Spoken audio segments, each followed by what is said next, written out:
สบายดีทุกคนมากินข้าวแรงนำกันก็บ่าโอเคเด้อของกินข้าวแรงมื้อนี้ก็บ่มีหยังหลายตามเห็นในภาพนั่นแหละนี่ลาบเนื้อเนาะลาบเนื้อเอามาขั่วก่อนแล้ว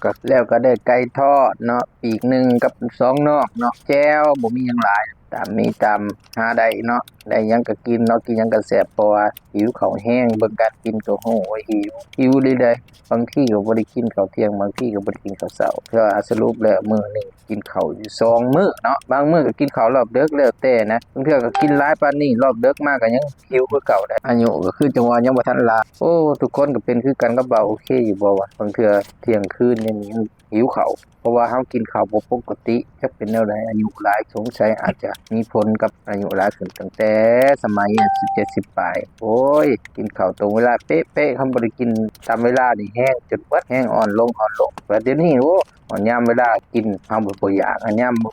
แม่นเวลากินบัดอยากจักหยังวะอายุมันหลายขึ้นอาจจะแม่นเนาะแต่เก่าแต่กี้เฮาเห็นแต่ผู้เฒ่าผู้ใหญ่เพิ่นจมผู้เฒ่าเพิ่นจมโอ้ยกินหยังก็บ่แซ่บกินหยังก็บ่แล้วกินหยังก็บ่นั่นนะกินอันนี้กินนั่นมันบ่แซ่บบัดมาถือกับตัวเองเดี๋ยวนี้สงสัยยันแม่นแหละโอเคเนาะทุกคนคลิปนี้ก็บ๊ายบาย